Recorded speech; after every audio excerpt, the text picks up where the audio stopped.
Hey,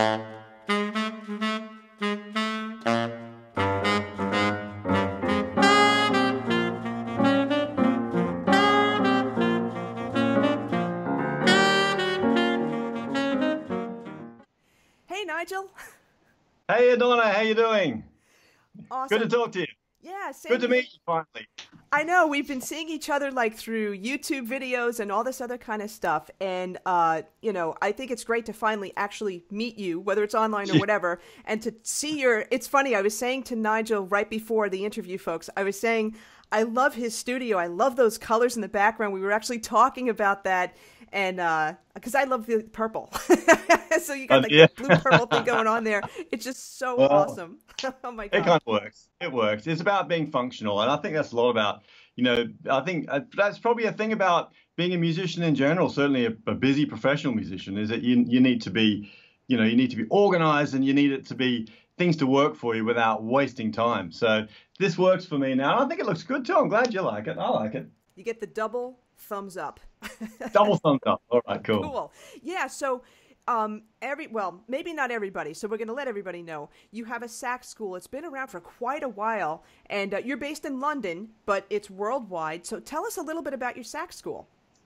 Well, that's exactly what this studio is about, Donna. So this is my studio where I film all my sax school lessons, and yeah, I've been doing it. I think it must be coming up to. I think actually it's 5 years later on this year. It was our 5 year anniversary, and I mean, I've been a pro player forever, so it's one of those things where I just start. Well, I started tinkering with video and YouTube, like lots of us have, and then I enjoyed the process of that, and I've done a lot of teaching over the years as well. So I like the idea of putting the two things together, and we ended up building up this sax school, which now has got we've got thousands of we've got thousands of students really, and 70 odd countries all over the world. So yeah, I'm based in England, but I'm an Australian, and we've got a ton of students in Australia, a ton in England, loads in America, but also China and India and Tonga, anywhere you can think of, really. There's a lot of people. So it's a really big community. But that's the wonderful thing about the internet is that you can really connect with people. And strangely enough, people all the way around the world are keen to learn saxophone, and they all basically learn in the same way. So yeah, I think what I do with sax school is a little bit different to the way a lot of other people teach, but I find that it really works for the sort of students that we have, and I have a lot of fun with it. Yeah. Absolutely. And the interesting thing too, you're reaching people all over the world. Gosh, I thought your school was open more than 5 years. Wow, you've done so much in that Oh, time. actually, I was looking just yesterday on my YouTube channel. We've got a pretty busy YouTube channel, and right, you scroll right down the bottom, you see the really old videos, and they're the really dodgy ones with a shaky camera and all that sort of stuff. But yeah, I think my oldest videos are like 7 years ago or something, which in YouTube years is like 100 years, right? But yeah, so 7 years ago. I mean, I was back. I was still really busy out performing and doing all the various music business things that I've been doing since I've been in England. I've been here about 18 years and really busy in the professional scene here. So I was really busy with all of that stuff running. I used to run one of the big shows that was running in the West End. So there's a show called Rat Pack. It's like a Rat Pack type show. And I mean, it's a big deal in England, and actually, it's still running now. But I played in that show initially back when it first started, and then I ended up running the band. So it's a big band show. Some the best players in the country really in this. It's the best big band show in the country. Big band and singers, lots of stuff. So anyway, that show for about 10 years, I ran that show, like managed it. So we had a team of musicians playing in the West End. We had another team in England touring in Europe. We had guys in America, which was a wonderful experience because it's music that I've loved since I was a kid, and the opportunity to play with some amazing musicians and also on some of the best stages in Europe, really. So I was very busy with that. At the same time, I also ran a band playing the music that I love, sort of getting my, the performing side of things out. And we were really busy, more like a, a cabaret sort of band, doing all that 50s Louis Prima sort of stuff, which from a saxophone player's point of view is awesome fun. Massive fan of Sam Butera. But we, with that band, were doing 100, 150 shows a year and traveling a lot and doing lots of high-end things, going off to Italy and off to Canada and all sorts of stuff like that. So I was busy doing those two things and looking after my wife and my two children and making videos. So you got to chug away and do all those things. And that's why it was 7 years. And then a couple of years later, oh, well, we'll start a sax school. And then it all kind of grew from there. So I guess that's part of being a musician, though. You need to be busy, right? Yeah, definitely. And you know what? I want to dive deeper into some of the things that you've been talking about, and we actually talked about before before going live on this interview. So let's go all the way back to the beginning. You're from Australia. Love the accent. You're from Australia. When did you start playing saxophone? What were your beginning teachers like? What made you decide to actually take it up as a career? Okay, well, yeah, I mean, I started when I was in school, and I learned through the school music program. And I don't know what it's like in America. In Australia, you know, I was going through primary school in the late 70s, and there was a really healthy music program. But I actually come from right up the top of Australia. I come from Cairns, which is like right up north in the pointy bit. Now you talk to people around who go on traveling to Australia, and everyone has been to Cairns, so it seems, because it's a tourist place. But back then it was like this little sleepy little town where nothing much happened, and there certainly wasn't a lot of music going on there. But we did have a good, healthy music program in schools. And so when I was in year 5, I was like 10 years old. I had an older sister who played clarinet. And so I knew that there was a thing you could do. And then it came my turn. You know, the form comes home from school. Would Nigel like to learn an instrument? And I said, yeah, I'm not going to learn clarinet because my sister does it. And I thought saxophone's pretty cool. So I went for saxophone. And I was stoked because my mum and dad bought me a Buscher Aristocrat or something like that, entry-level Buscher alto saxophone. And actually, it was just one of those things that clicked. Strangely enough, a year or two before, my parents had sent me off for not piano lessons, because this was the 70s, so it was organ lessons, you know, like, I was awful. And actually the teacher called up my parents and said, please never bring him back, because it was terrible. But somehow the saxophone seemed to work for me. So I just clicked with it. I loved it. And I played through the school years and doing all the normal sort of stuff. My first teacher was actually an ex-army trombone player. So, you know, just sort of picked it up as I went along. But he was a great teacher. Bob Andres was his name. And he was the guy that sort of started switching me on to big band music, strangely enough. Kind of seems like a weird mix of things, but I guess he was into big band music. So I remember even in primary school getting those, like the original, you know, an old photocopy of a photocopy for the old band parts, you know, like String of Pearls and stuff like that. Oh, wow. So I've always loved that sort of music. But anyway, I learned saxophone through school, and I picked up clarinet when I was about year 8, like 12, 13 or something. And in my hometown, there was an active school community orchestra system. A lot of places have it, right? So I grew up doing that. And then, you know, it was just one of those things. I guess I knew quite early on that it was something I really loved to do, and I was all right at it.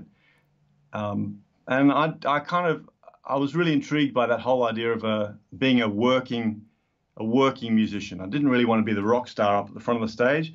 I wanted to be that guy that could be the working musician. So I love that big band stuff. I remember even back in the late 70s, early 80s, there was still one of those TV programs where they had a big band on every day. I remember watching that thinking, I want that job. Wow. Of course, by the time I got old enough to do that job, it had been cancelled. But, you know, that's the sort of stuff I loved. So I managed to get into, so I come from way up north, but there is a few good conservatoriums in Australia. There still are. And they were the best place to go to really study music. So I managed to get into the Queensland Conservatorium of Music, which was a really big deal at the time. They took like 2 people a year. I got one of the managed to scrape my way in, and it was a great experience. And that was sort of where everything started to take shape for me, really, because growing up in that small place, I had very limited access to anything. There was one hour public community radio jazz program on a week. That was it. Wow. My mum and dad had a couple of records, so I'd heard only a very small amount of stuff. And but when I got down to Brisbane, the big smoke, which was a whole new thing. And it was the start of making contacts, really, and really growing as a musician. That was a big turning point for me, I think. So you're going through, we call it like, middle school, high school, all that kind of stuff. You're going through college. You're making the connections that you need. What happens after college? Where did you go from that point? Well, yeah, I always get confused about this. So college is like high school, or is college like university? University. Okay. University. Okay. Yeah, because it's funny, right? Because they call it that, and in England it's something different. Anyway, so in Australia, primary school, high school, then I went to this conservatorium, and that was like a 4-year performance degree. So which was amazing. And actually, while I was there, back then they had, these days there's so many great jazz programs, right? I mean, you did some jazz stuff. Yeah. Did you? Yeah. Okay. So back then, though, you could do a 4-year performance classical degree, or you could do like a 2-year associate diploma jazz course. So I thought, well, I'm going to take the 4-year one. I did the 4-year thing. So that meant I spent that time, and it was hard. And it was one of those times where, you got the luxury of being able to practice a lot. So I was doing 6, 7, 8 hours a day of practice and all that hard repertoire stuff. So, and I did really enjoy it, all the classical repertoire. But at the same time, I managed to work out my curriculum so I could do a lot of the jazz classes, which suited me. So I was playing in the big band and I was doing the harmony classes and that sort of stuff. But I'll tell you what was interesting about that, Donna, is that whole experience was a good networking time, but it was also a good opportunity to start rounding out my skills. I said I played a bit of clarinet. I also picked up more piano. I picked up flute when I was there, and I also learned about more harmony and arranging and all that sort of stuff, even conducting. And all that stuff would come in handy further on after that. But while I was there, there was just so many opportunities. They had a whole library of records, so I listened to every record I could get my hands on. I was discovering all these new players, amazing. Plus, you're surrounded by all these great players. That was great. They've got a very good symphony, a professional symphony orchestra there. And actually, when I was studying there, I got the job as their saxophone player. Wow. So, from sort of playing in the school band to doing national broadcasts with the symphony orchestra, which was really cool. That puts a whole different perspective on playing, because you're surrounded by 80 great musicians in a really high pressure environment where you cannot make any mistakes. So completely the opposite of, being in a little jazz club or something like that. So, but it was a really great experience. And I made a lot of contacts that did help me sort of all the way on.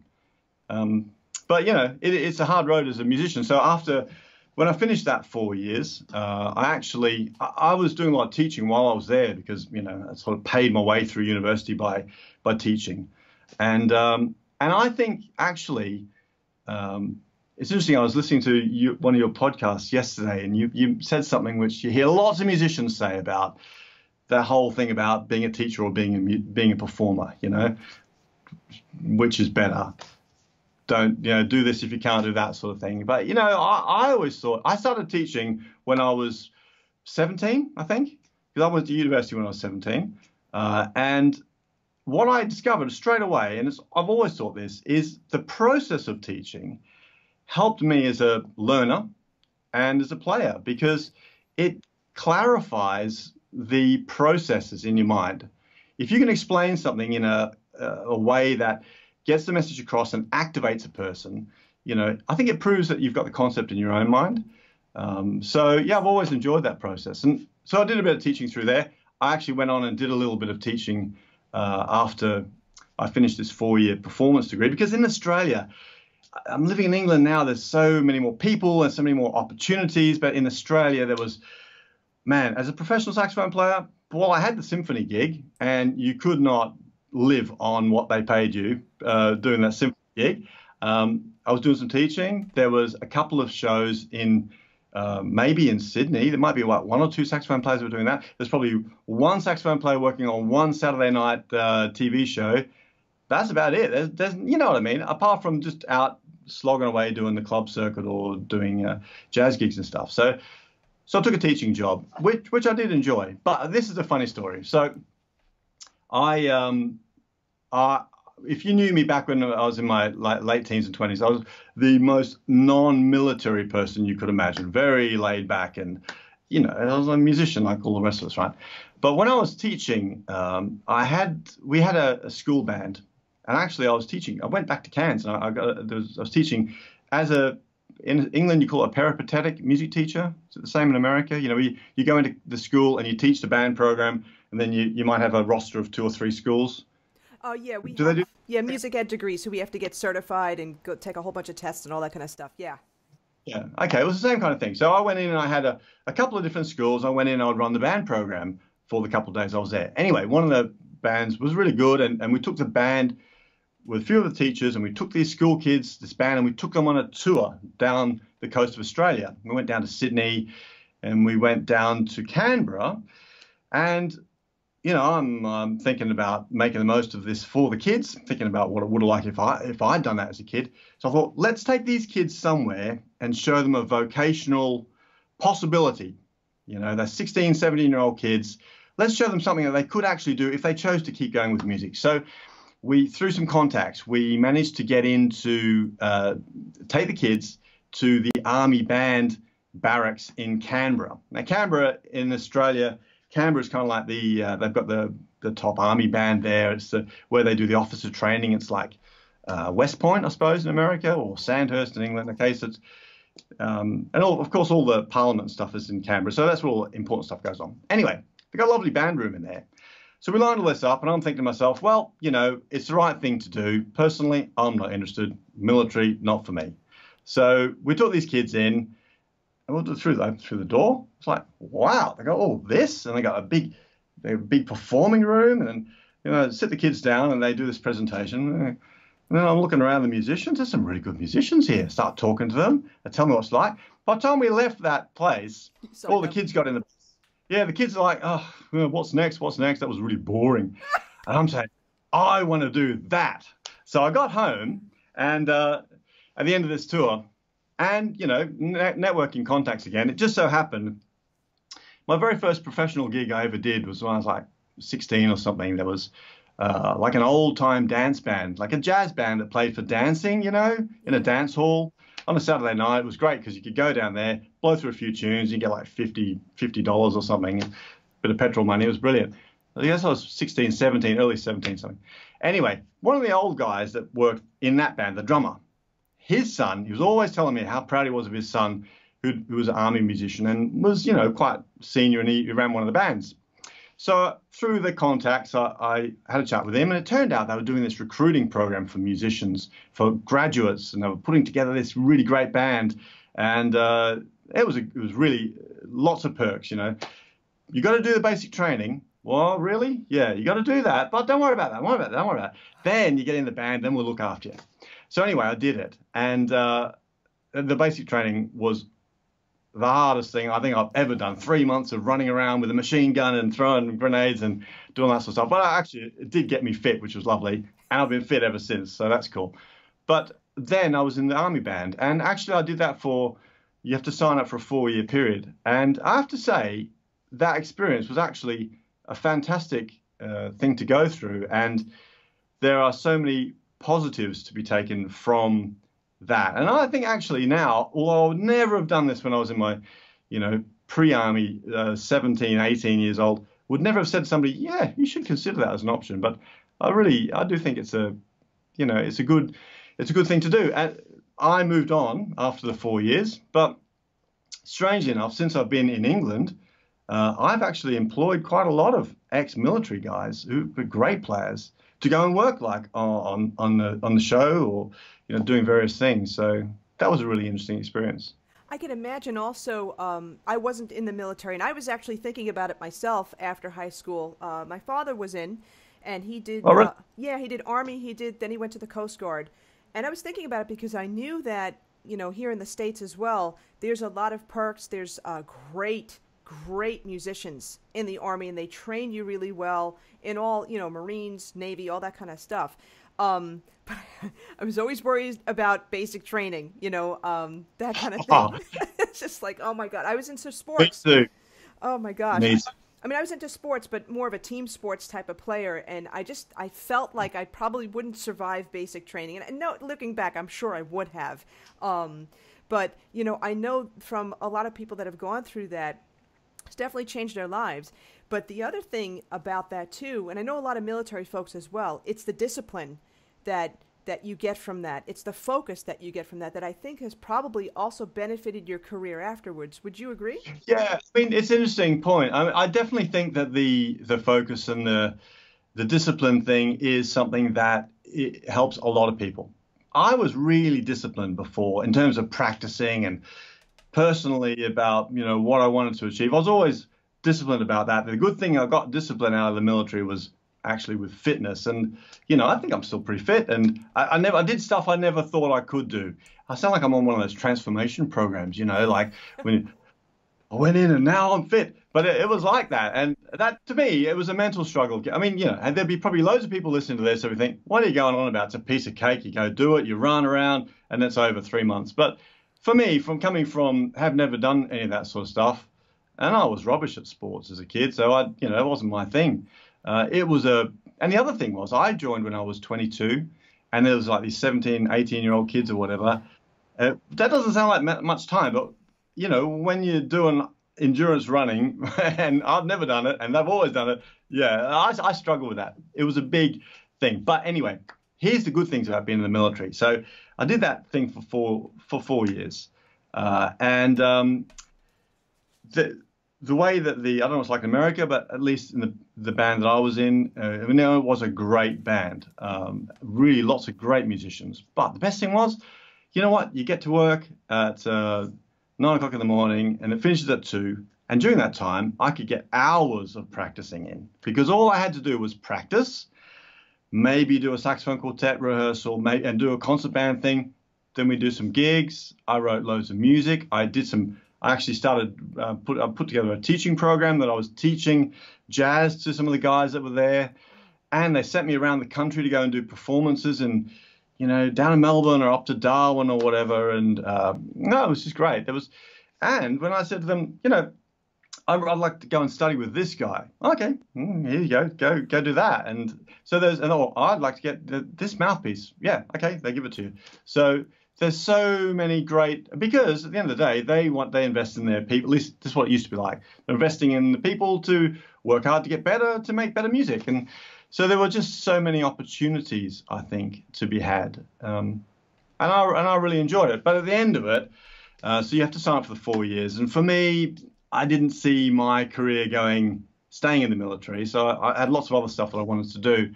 And I had, you know, I always loved the idea of being a working musician, but I also always loved the idea of traveling. And I had met this guy, so talking about contacts, I actually met this guy when I was at the conservatorium. He's an oboe player, a couple of years older than me. Strangely enough, I bumped into him again when I was in the army, and then he went off again. And then I found out back then he was doing the only cruise ship job in Australia. Back then, there was only one cruise ship. So that was like the most coveted job if you wanted to travel and get paid and all that. Because there was only one of them. There was one saxophone player doing that job. And I knew this guy. So I reached out to him, and it was just fortunate. At the time, he said, yeah, you know, I'm ready to get off. Do you want to do this gig? And yeah, so I got the gig. And I had to do a little bit of wangling with the Army. They had this program where you could do a leave without pay program. I was coming up toward the end of my 4 years anyway. And I said, well, you can do this leave without pay, where you can leave early because then you can go out and get some skills and bring it back to the Army. Okay. I'm thinking, I'm probably not going to come back, but I'm not going to tell you that just yet. So anyway, I went and did this. And it was funny because I did this. I went off to do the cruise ship thing. And I said to this guy, Chris, who was taking over from me, how long have you been doing this for? And he said, I've been doing it for 18 months. I'm thinking, 18? Can you imagine being on a ship for 18 months? No way. I'm thinking 4 months. That'll be it. So I went out there, and I ended up spending 4 years on ship. Not the whole time, become on and off. But I went on there, and it was a great gig. But things were in flux. I ended up becoming the musical director on there, bringing a bunch of great jazz musicians that I had been playing with all the time, civilian musicians from Canberra. We had an awesome time. And then from there, I went off to be the musical director in America for Princess Cruises. So Wow. so that was actually an awesome experience. Have you ever done cruise? Have you ever worked on a cruise ship? Have you done that? No, I haven't, but you know what? I want you to expand on that for those listeners who may be thinking about playing on a cruise. What do they need to expect, prepare for? What's it like? Well, here's the thing, right? To me, you know, you got to remember, I come from a small place, the North of Australia, so my frame of reference is kind of small. I always thought I didn't have, there's a lot of people I meet actually who've got a prejudiced view of what a cruise ship is. Oh, it's going to be rubbish. It's going to be rubbish musicians. You're going to be playing waltzes. It's going to be awful. I always thought, man, well, this is going to be fantastic. You're going to be surrounded by great musicians. You're going to be playing good music, and you're going to be traveling the world and getting paid for it. I mean, that's what being a working musician is all about, right? And certainly that was my experience. So on the Aussie ship, I was fortunate that, you know, I was the band leader. I could bring on musicians that I loved playing with. There's some of the best jazz musicians that are, you know, in Australia now. They were doing that gig with me. It was awesome. So every day we were playing great music. We had different acts coming on. For me as a musician, as a band leader, I was writing a lot of music for people. I was leading the band. Every day there'd be a new act to rehearse. There was lots of stuff to push myself personally. Plus, you got to realize you only do a couple of hours at night time. I had the whole rest of the day where I didn't have to do shopping or driving or anything else. So I could get up in the morning, I could go to the gym, I could get 2 or 3 hours of practicing in. I could play my alto, my tenor, my flute, my clarinet. You know, I could do all that stuff. I could write music, and I was traveling and I was getting paid. So that's kind of like the really glossy, happy side of cruising. And that's the way I think it is, if you want it to be. The flip side, I suppose, particularly I found, you know, so I went on to do it in America. I should tell you that story, how that came about, actually, because that's a funny story. But, you know, in America, I was really fortunate to be doing at the time, they were the biggest cruise ships in the world. And so there was a lot of hoo-ha about it. And I had 40 musicians I was looking after. There were 2 big show bands, loads of other little bands as well. And a lot of great guys that were coming off tour from Ray Charles and then coming and doing that gig. Wow. So they were great musicians, and I made a lot of really good contacts out of it. But, of course, you know, musicians, I guess like a lot of other people, some people fall the other way, and there are people that came on and did too much drinking, didn't take advantage of the opportunity, and, you know, unfortunately, they probably saw the worst side of it. But I think it's an amazing opportunity, and actually, you know, there's even more ships than ever these days. So it's like most jobs. The orchestra job is the same. That, you know, there's a lot of people that do a professional orchestra job that are probably miserable because they're not enjoying that magic that they first had when they were, you know, finally got to that job, and now they're in the trenches and they're miserable. I see the same thing on a Broadway show or on a West End show. So there's lots of different situations that you think would be wonderful that people don't take advantage of. But if you've got the right mindset, it's a wonderful opportunity. And you know what? I'm thinking this in my head, and I was going to end the interview with this, but I'm going to say it now. I love your mindset. It's so positive. I'm serious, because what I'm getting out of this is how you're looking for opportunities and how you're making the best out of your situations. And this is not bad situations, but like we talked about boot camp, right? You made the best out of that. You cruise ships. Now there's good stories, there's bad stories about that, but you made the best out of it. And it's not even a question of making the best out of it. It's more like you approached it with the mindset, oh, this is going to give me more opportunities to do X, Y, and Z. This is fantastic. Yeah, you know what, Donna, and I think that's such an important point, particularly these days, you know, even more than ever. Goodness me, I was talking about growing up in the 70s, and the musicians that I met, you know, when I finally got to meet pro guys, they're always saying, oh, back in the 70s, there was so much work, and now there is less. And today there's even less still. And but there are actually a lot of opportunities, arguably more opportunities than then, but not as many easy to slot into work sort of opportunities. So they're different things. You need to search for them and you need to make them yourself. But they are definitely there. And yeah, I think that's one of the exciting parts about being a professional musician, is finding those opportunities and taking them and maximizing them, you know. Yeah, you know what's interesting with that? I'm sorry to interrupt. You know, we had talked about this before the interview and finding the opportunities. And I think what happens, and if you also like when you watch these shows on TV like The Voice or American Idol, people are still of the old mindset where, and I also listen to Rick Barker, who I know personally. He's in the music industry business, and he was Taylor Swift's first manager.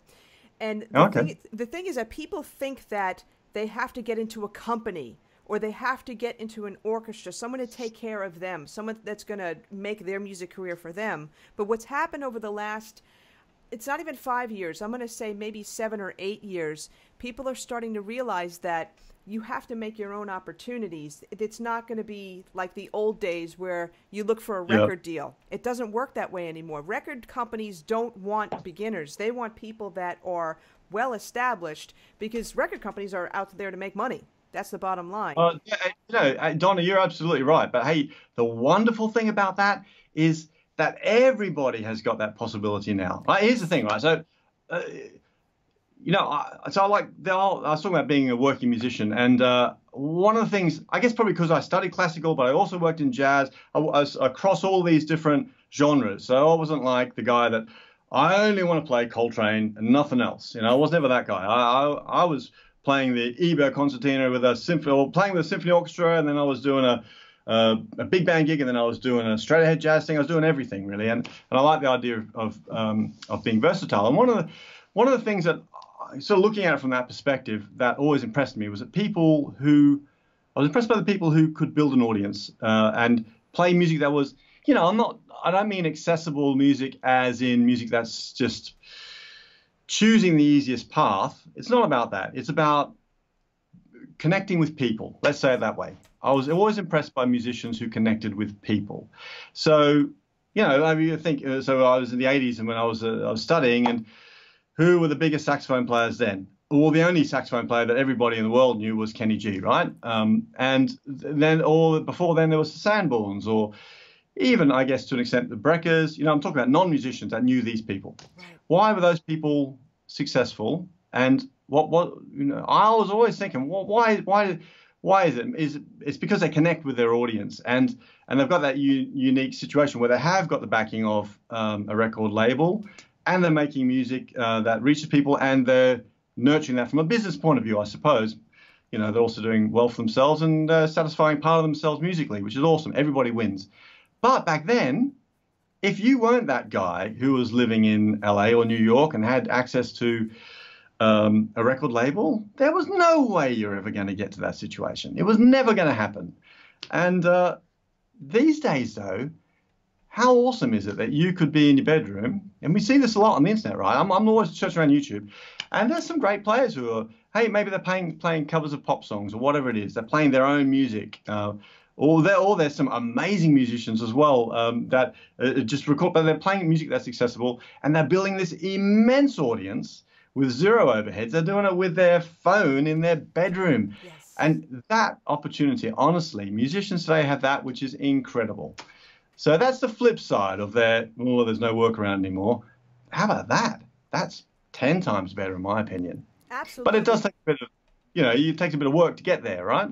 It does, and you're not going to, people need to realize, they may be listening to this and say, okay, let me get my phone out, let me record myself, and I'll be famous. No, folks, I mean, it does take time. It does take time to build up, a presence on YouTube or anything like that, but that's the time when you start building up your, when you start working on something new, like this podcast for myself and Nick Minella, this is the time where, you learn a lot. And you take advantage of all that learning and meeting great people, because then later on, when you start to get more popular and you get the more connection with the audience, then they see the more polished product and all that kind of thing. That's the whole. That's what works. Groundwork. Yeah, you've done all that groundwork, and those guys that you see back in the day that were on the record label and then doing the big tours, they've done that groundwork too. It's just that they've done it before you get to see them.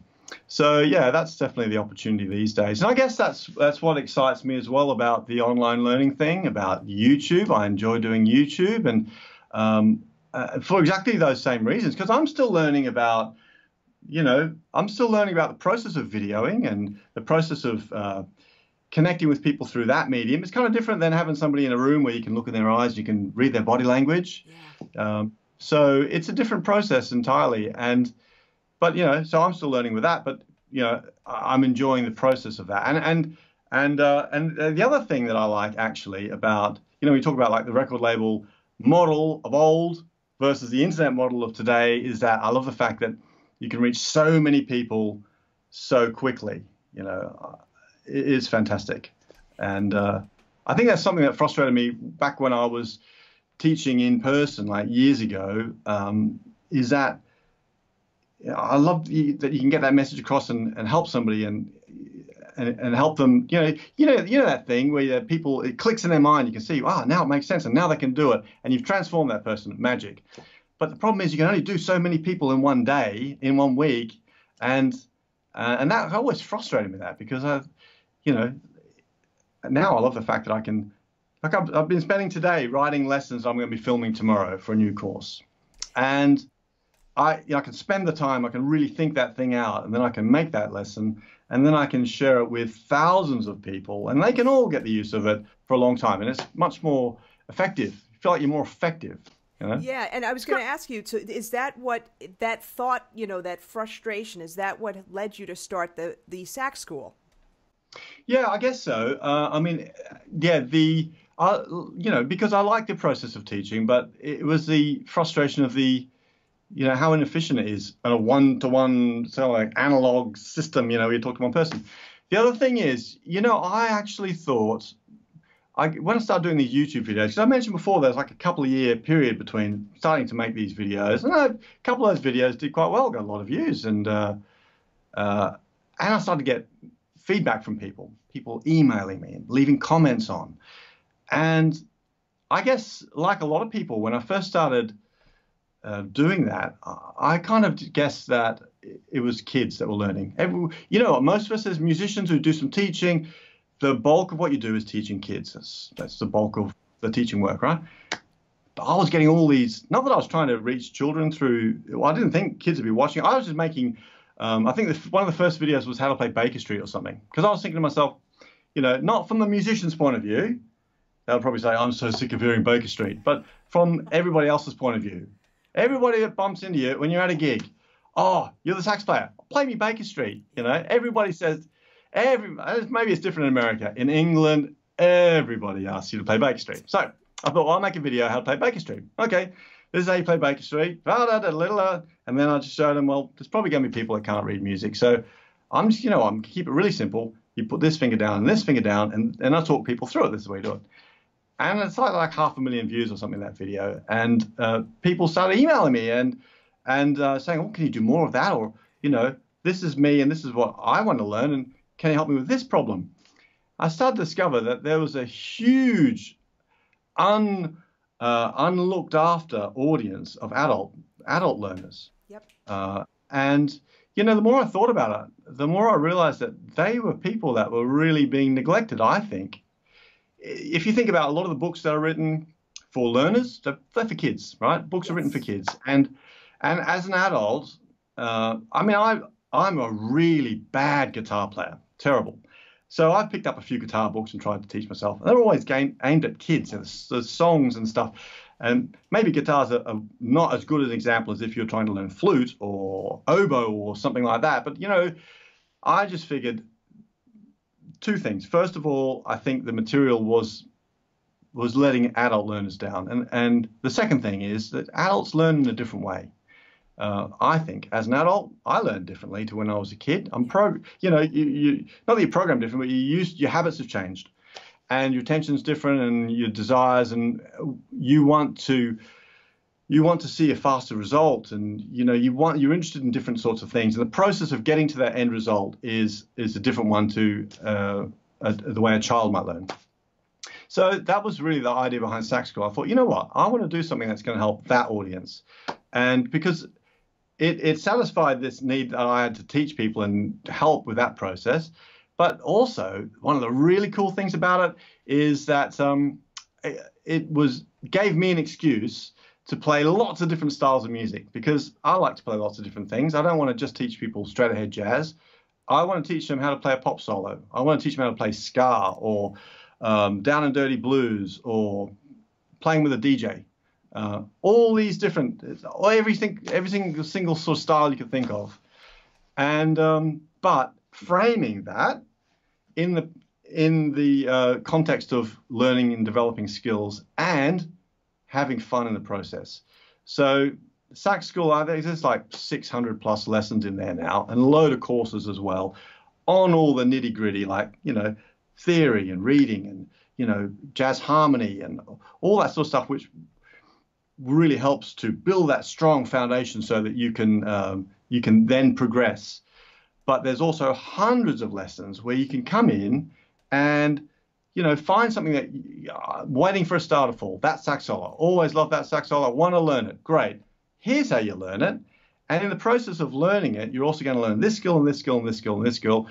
And you won't realize that till you're done. But, I make the process of learning that solo really easy. So quickly, somebody goes, I've only been playing, I can play that. And they play for their friends and they feel so good about themselves. And then, you know what? They're hooked. And then they want to keep learning. And that's magic. If you can do that as a teacher, you've done your job, right? Absolutely. In fact, I was talking with one of my students last night, and he's an older gentleman. He plays he's taking some college courses right now. He's playing in the college jazz band, the college combo, all these types of things.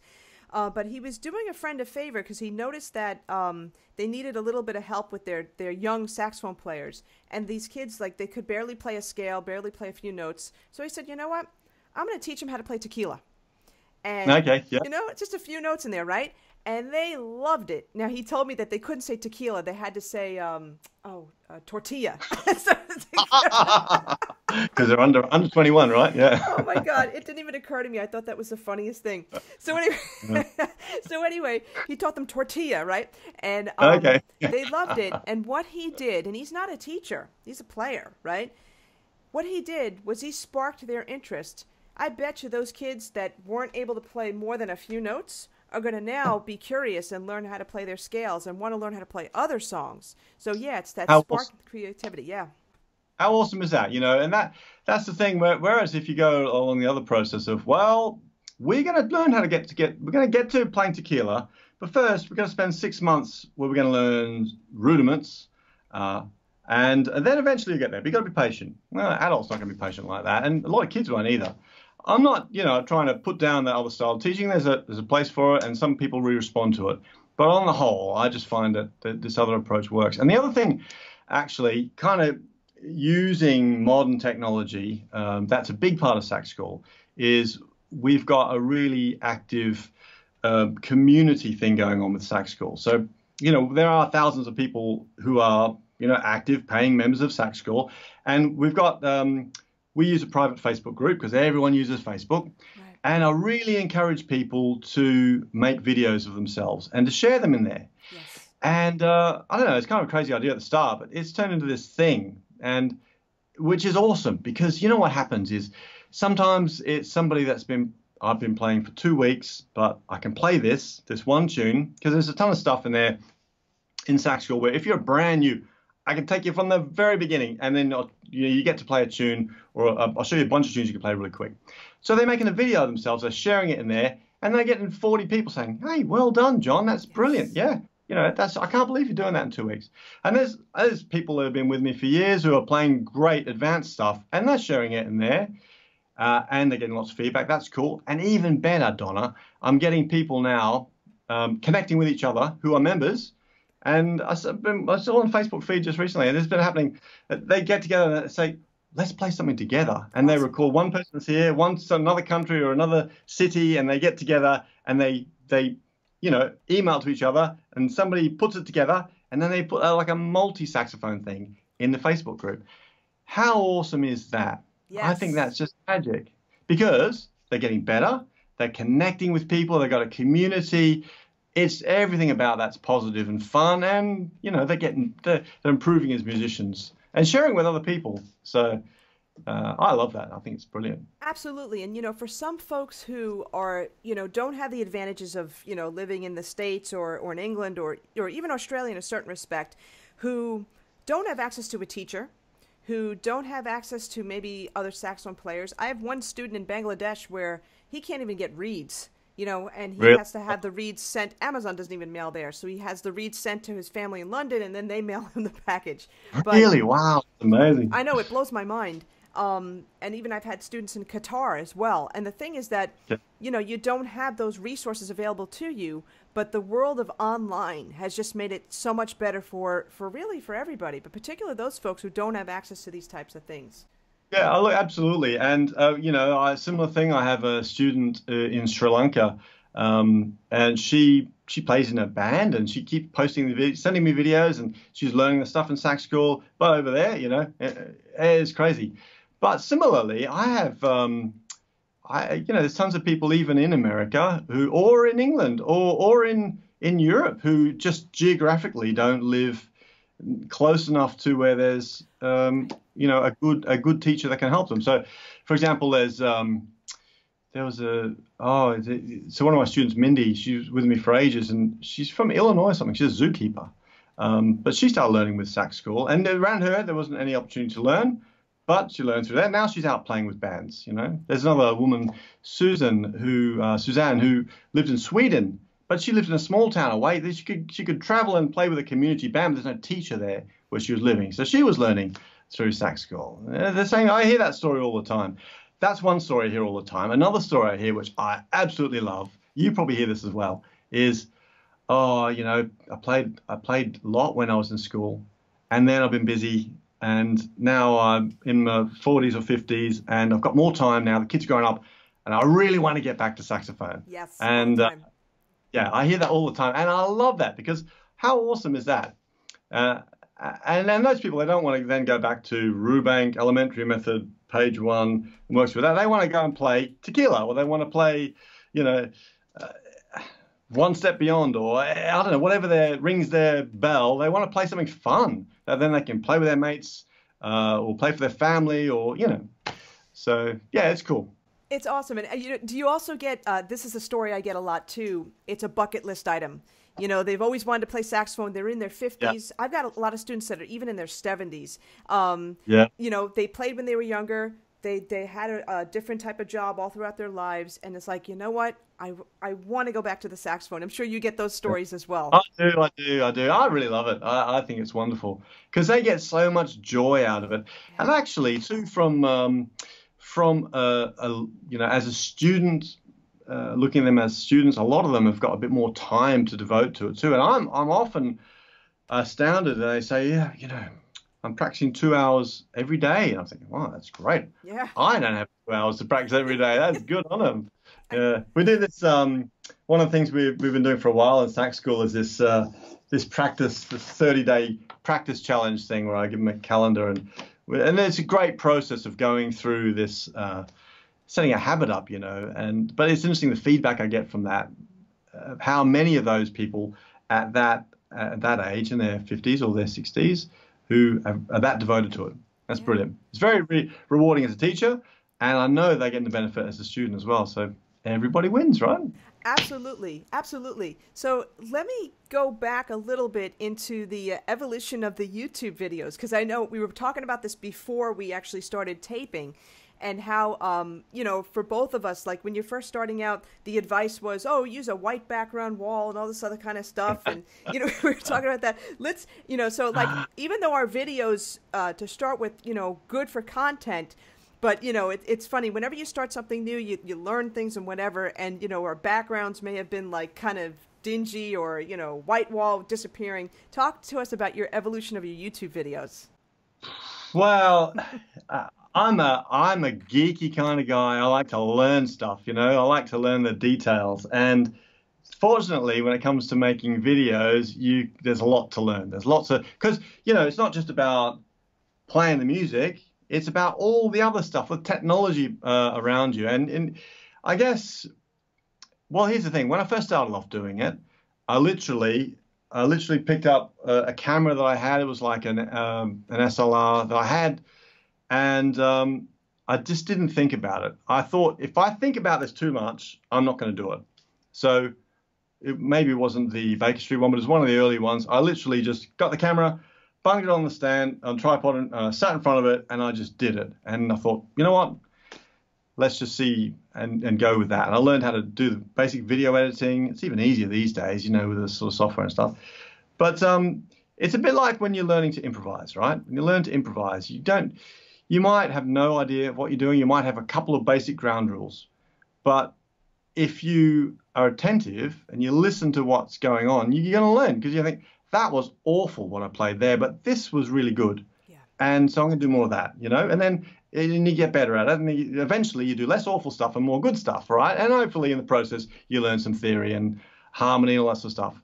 Well, it's a bit the same when you're making videos. So I watch back some of the videos and think, oh my God, I thought I looked like I was having fun, and I look really miserable. So oh, really? Look at the lighting in there. It's terrible. Or what's that thing that's lurking in the background? I didn't even know it was there. So you learn all that stuff as you go along. And yeah, I mean, we're fortunate now that, I make a lot of videos. I've 600 or so inside Sax School. Like I said, I've probably made, I don't know how many on YouTube, 250. I mean, I've probably made another, with the various other courses that I've done, another 200 or 300 videos. I made a lot of videos. So, you'd hope that you get a little bit better at it eventually. You start to get rid of that horrible stuff and get better at the good stuff.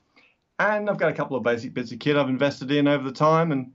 But when I started off, literally it was that just a one camera, open the window and get some sunlight in and go for it.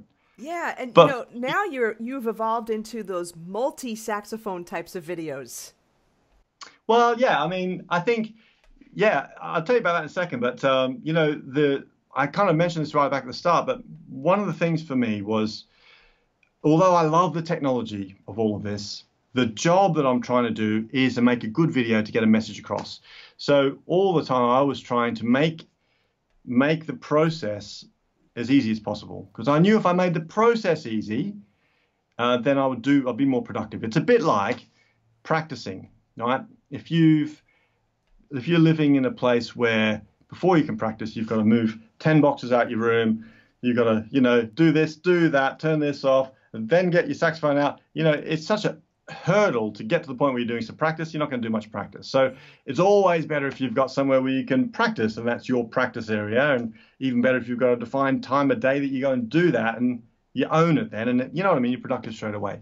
So for me, with the video making thing, it's always been like that. I wanted to make it so that I could walk into this room, my studio, I could turn it on and start making some good videos. And then I don't need to spend sort of 60% of my brain thinking, is that working? Is that working? What's happening over here? I can spend all my time thinking about making a good video, So my setup is like that now. It's everything. That's why the backdrop and the lighting, everything's bolted to the wall and it's all plugged in permanently.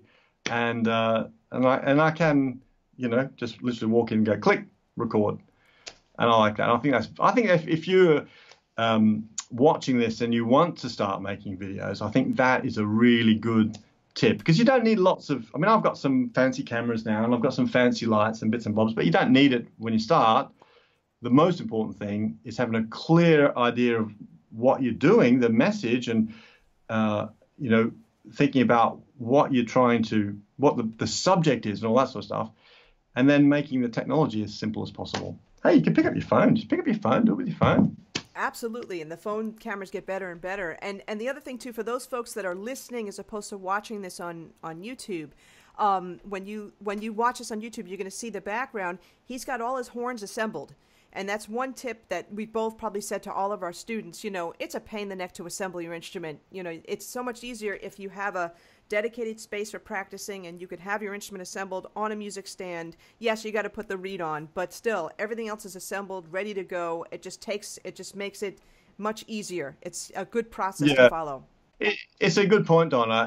But it's an interesting question, because I have a lot of people ask me that all the time. Should I leave my instrument on the stand? And for a lot of people, I actually suggest you don't do it, only because if you got a dog running around, kids or other stuff, but if you've got, like I was saying before, if you've got this is my room, this is my shrine to music, this is my sax school space, right?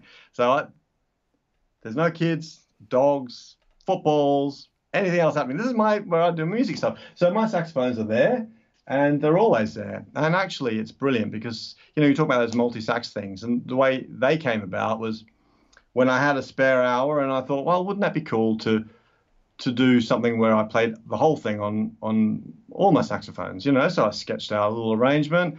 Oh, the Barry's already there, so I'll just grab it and I'll put that down and I'll put the soprano down, and, you just multi-track it. So even when it comes to doing that process, having my instruments out, it makes it easier. And it makes me more inspired to do something with it. My flute and my clarinet are out as well. So yeah, I like it. My piccolo is firmly packed away though. That's well, I've hidden it behind lots of stuff, so I can't get to my piccolo. A lot of people are very thankful about that. That's awesome. That's awesome. That's very cool. But those multi-sax things are a good challenge. They're fun to do, and I think it's a good learning. It's a good learning process. Actually, it's a good challenge from an oral point of view. Tuning, listening to yourself. It's like when you're playing in a section. I always love playing in a section with other players, and I love the process of listening, working as one unit. And when you're doing it all by yourself, it's even harder because you've got to do that first recording right. So then the second one you can listen to the first one, and the third one you can listen to the first and second one. You know what I mean? Yeah. So there's really little margin for error. So it's good. Have you ever tried making those? Yeah, I never made one for saxophones, but back in the day, I also played trumpet too. I grew up playing trumpet, and my college trumpet teacher said to me, you should make sure that you record parts of your practicing. And he also gave me the idea way back. This is where cassette tapes were prominent. Where, okay. So if you're doing a duet, of course you could play a duet, record one line, and then as that line's going, then you play the second part. So I've always told my students that, if you don't have access to other musicians, well, you can certainly have access this way by recording. And I think the multi-sax thing is great. I have not tried that yet, so that's what I was. Oh, you got to do it, Donna. You got to do it. I think it was one a couple of years ago. I had a bit of time around Christmas time, so I made some Christmas ones. I thought that'd be fun. Why not? It'd be fun. Kids might like it, and it'd be a bit of a laugh. And yeah, it was good. It's a good challenge. So yeah, I enjoy it. I like the process of doing the writing as well. So I've done a lot of arranging through the years, and I like the process of that too. So yeah, it's good. I think it's all part of trying to stretch yourself as a musician because there's always stuff to learn. Yes. I'm still practicing all the time. I'm always learning other things, and and that was one of the things I thought would be a good challenge. And actually, I've been inspired by other people that I've seen on YouTube that are amazing at doing those multi-instrument things. There's some fantastic ones out there. So yeah, definitely. Why not? Absolutely. Now, let me ask you this. Comparing your practicing from back then, you're doing 6-7 hours a day, to what you're doing now, how has that evolved? Yeah, it was completely different, and it's because it's the style of work that I'm doing, right? So, back when I was at the conservatorium and I was a kid and I was just trying to find my way, I was working super hard at my practicing because I was getting all my skills together, I suppose. When I was doing the army, I was practicing hard, and all the way through into my 30s, I suppose, I was doing lots and lots of hours. But these days, so sax school, unfortunately, it's a huge community now, and so I made a decision to stop doing all that live performing, so I could focus all my energy on sax school. So my days are now spent here writing lessons and recording things and making YouTube videos and all that sort of stuff. And I love that. So my requirements on my playing are different now. So for me now, it's all about being versatile. And also, I'm playing my soprano, my alto, my tenor a lot. So I'm working every day in my practice on things that I'm working toward that I know are coming up for, for example, so I have this saxophone blues course called Blues Mastery for Saxophone, which, I haven't really told anybody yet, but we're doing a sort of new relaunch of that in a couple of months' time. So, I've been revisiting a lot of the stuff I love, like the Syl Austin, Red Prysock, and Sam Butera, all that classic 50s. I love that style of playing. But so I'll be transcribing something like that. I'll be working through blowing over some blues in different keys, stretching myself, trying to get those sort of sounds going. Or I might be working, maybe there's whatever I'm working toward. Maybe it's a really complicated altissimo pop thing that I've got filming a lesson for. So I'll be working on that. So, my practice is very much focused on the thing that I'm working toward, as opposed to just spending hours working on general improvising skills or, that kind of thing. It's I guess I'm quite focused. And for me, that works. because I've been playing for a long time, I've got a good. I'm happy with where my sound. I mean, we're always improving, but I don't have to spend as much time working on the basic things like the technique and tone. I still work on those, but I can do the maintenance work in less time than I used to do. Does that make sense? Absolutely. And I have a question. Do you miss performing live? Well, yeah, sometimes I do, but it's different. I mean, I still perform in a way. It's like performing live when I'm doing this kind of thing. So I do live like master classes and sessions for my community, and I'm recording, playing and recording all the time. So, and every one of those is like a performance. And most of the stuff in sax school, to be honest with you, I'll make myself do it in one take, or two at the max. So, I'm not, that is like a performance too, because you need to be prepared. So I like that pressure of, well, I should have done the work, so I'm going to do this and record it, and that's what it's going to be. And that's a reflection of where I am today. And, you kind of got to let go of it a little bit, but that's the same when you're performing, right? So I guess that's how I get my outlet, is by doing it that way. And the nice thing about that is that I can then push myself in whatever area I want to push myself in. So, if I think, well, that's a great personal challenge for me, maybe it's making one of those multi-sax things, or maybe it's a lesson that I can use that in sax school, and I'm going to enjoy the challenge of being able to play it, but also there's a value education-wise in there that I can use for the community. So, I get to have a lot more choice, which is something that you don't get to do when you're out playing the same music all the time. Not that I'm against that idea, but because there's benefits either way. I'm just trying to say there's so many great benefits I'm really enjoying what I'm doing here. I like the challenge of it. And there's more freedom involved. It's interesting because I taught back in New York. I'm originally from New York. I moved to LA. And back in New York, I taught in public school, teaching beginning band. I created a jazz band of like third, fourth, and fifth graders and all that kind of stuff. Yeah, it was really a lot of fun. But I always felt constrained by the school day and by administrators. And it wears on you. It really wears on you after a while. And I needed to have the freedom, number one, to reach even more people, but also to teach people the way I wanted to teach them, because a lot of times when you're in a situation, whether it's a school situation, you kind of stuck in a sense, with what you can teach, what you're allowed to teach, all those types of things. Parameters. Yes, yeah. Absolutely. And I think it's great how, the whole topic, the whole theme behind this conversation, there's two things: positive mindset and opportunity. And you make your opportunities.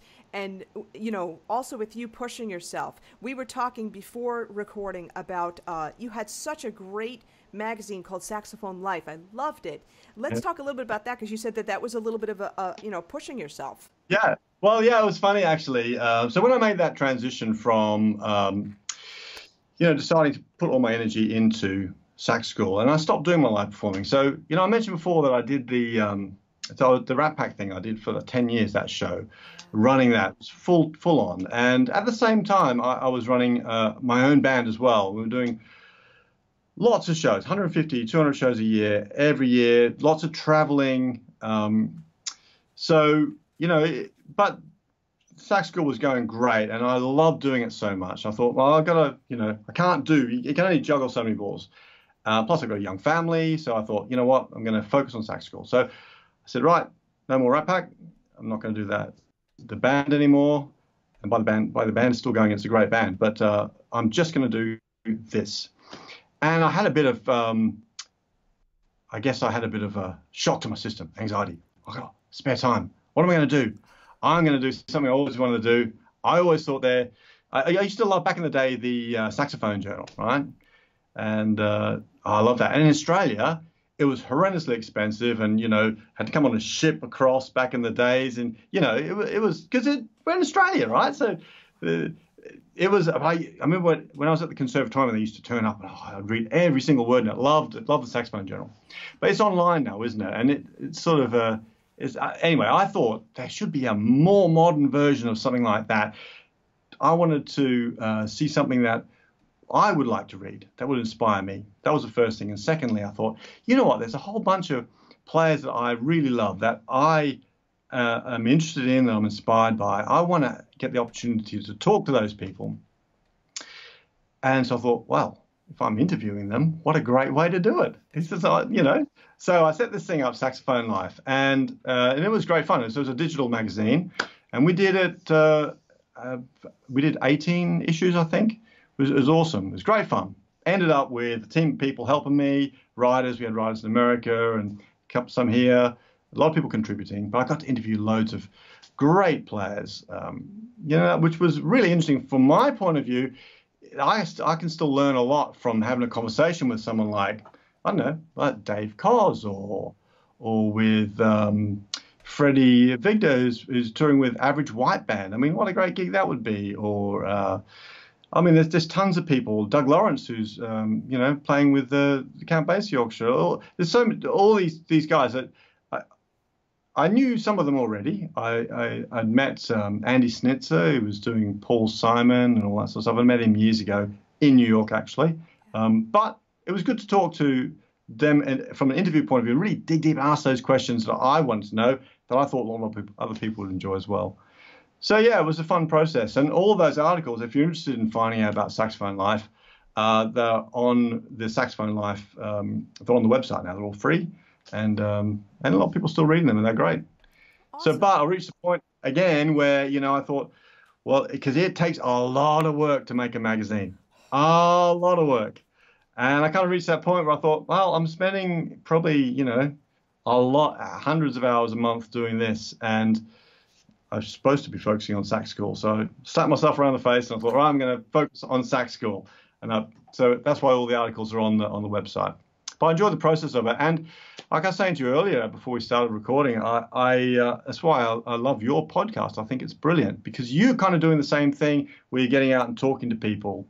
And I think from a learner's point of view, if you're a learner listening to this, then there's so much value to be had from, finding out about the way that those pro players think, the way they approach things, their attitude to stuff. I think that's really, really important.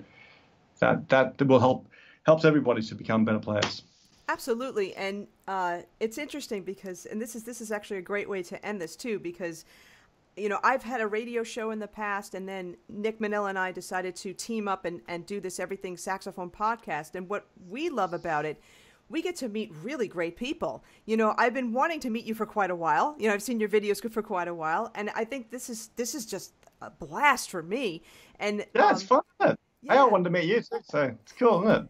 Yeah, it's cool.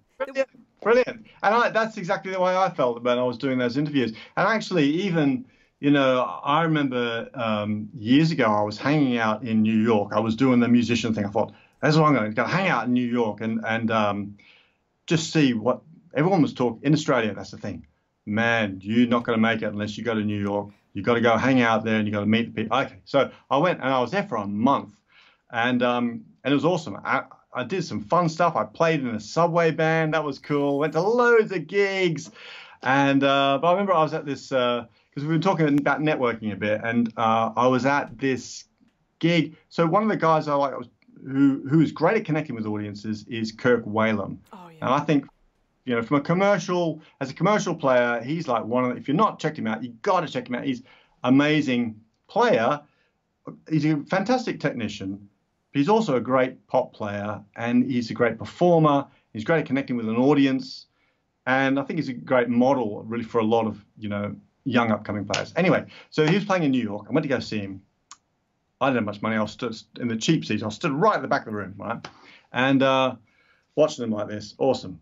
And, I got talking to this guy who stood beside me about this. And it turns out this guy was Dean Brown, guitar player who plays with Sanborn and stuff. Oh, wow. And I had a chat saying, wow, I can't believe I'm meeting you. And he said, oh, well, we're going uptown. There's a jam session somewhere uptown happening. It was like a Wednesday, Thursday night or whatever it is. You should come along. So we get in a cab and we go uptown.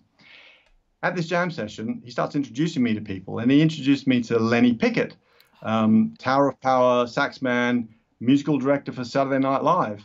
And I'm thinking, oh my, I can't believe I'm meeting this guy. So we had a great chat, and we hung out, and and actually, he introduced me to a load of other people, but he said, look, why don't you come up to the rehearsal tomorrow, whenever the next day was, and watch us rehearse. So I went up to the Saturday Night Live, they do a rehearsal during the day, sat on the stage with all the musicians, Steve Turre, all these guys there. Awesome. And it was mental. And I thought, wow, and actually on that day, that was when they were promoting that Blues Brothers 2000 thing. And so all the Blues Brothers band were there. I met Blue Lou Marini and all those guys. And I thought, it was wonderful. From there, I got to do a couple of things. But I thought, if I hadn't talked to that guy beside me, none of that would have happened. And yet I got so much out of meeting guys like Lenny Pickett and Lou Marini. And that helped me as a musician, gave me some fire. And, I learned stuff that helps me move forward. So I think networking as a musician, particularly if you're a young musician, is such an important thing. And if I track I've done a lot of really cool things so far. Hopefully I've got a few more cool things to do. But all of those things I can track back from a networking thing. So talking to somebody randomly or, exploring a relationship somewhere that, things lead to things. And so I think that's a really important lesson for musicians. And you know what? The way it was funny because I was writing down advice on networking. You just explained it right there. Networking, a lot of people think that's a slimy thing. It's like, you go to somebody and you're trying to pitch yourself and trying to, pitch yourself to get jobs and that kind of thing. It's not that. It's about building genuine relationships with people and getting to know them. It's about talking to people. Yeah. I completely agree with you, Donna. Yeah. I don't think that many things have really happened from me saying, I need to meet that person, and when I meet them, I'm going to tell them this list of things that they need to give me. It's not about that. It's like, hey, wow, that's interesting. I'm so glad I met you. I want to find out about. I want to explore this relationship. I think, people are interesting, and musicians are all kind of quirky bunch of people. If you meet another musician that's actually been really successful, man, you've got to talk to that person, and you've got to find stuff out because they've been through the same journey that you've been through. And, if you can learn something, it's going to make your journey a little bit better. Absolutely. So that's all. And I'm so glad that you've been sharing your journey with us today. I think this was really fantastic. I'm serious. I'm not trying to be cheesy, but it actually is a great segue. Let me ask you one more question. How can people find you, and if you have any new projects coming up? There's always tons of stuff going on at Sax School, and you can find Sax School. I'm Nigel McGill, and it's McGillmusic.com. So McGillmusic.com, that's where Sax School is. And it's a huge community, like I said. So, if you want to be a part of that, you can go there's a couple of things, actually. Here's a couple of good suggestions. So from McGillmusic.com, we do like a 30-day free trial, which is brilliant because I don't think there's many things we can go in and try everything and see if it suits you. And then if it not, you go away, and if you do, you stay. That's great. Why not? So that's why it is at Sax School. You come over and you can try everything for 30 days. You get all the lessons, and so which is brilliant. You can try stuff out, and if it's right, stick around. We'll have some fun. And the other thing that we do, actually, if you look on the website, I've got this thing called the Ultimate Saxophone Toolkit, which is a really cool little bundle. It's kind of a new thing I've got on there now. It's completely free. Just there's a button on the website, click it. But in there, you get a couple of my mini courses, and you get a couple of other things. There's stuff about improvising, there's stuff about beginner skills, there's stuff about strategy when it comes to practicing and developing tone as well. So there's a whole bunch of stuff. It's all free, and definitely I suggest grabbing that, whatever level you're at, and try it out, because you get something out of that. So that's at McGillmusic.com, and if you want to check out the YouTube, it's YouTube, I always get this wrong, so it's youtube.com/McGillMusic. But if you Google me, Nigel McGill and saxophone, you'll find me on YouTube. Yeah, I know. The same thing with me with the YouTube. I have to remember, all right, wait, it's this thing, not that thing. Listen, Nigel, I want to thank you for spending the time with us today. This was really phenomenal. I think the listeners, the viewers are going to get so much value out of this. And just, positive mindset, opportunity, how you've used networking in, such a really cool way to develop those opportunities for yourself, and just your zeal, how about that for a word, your zeal for learning and pushing yourself, to really helped the whole saxophone community with both your sax school, with your YouTube videos, all these types of things. So it's been such a Cool. pleasure talking with you today. I really Hey, appreciate it. likewise, Don. I've really enjoyed it. We had a good chat. We'll have to chat again. We will, definitely.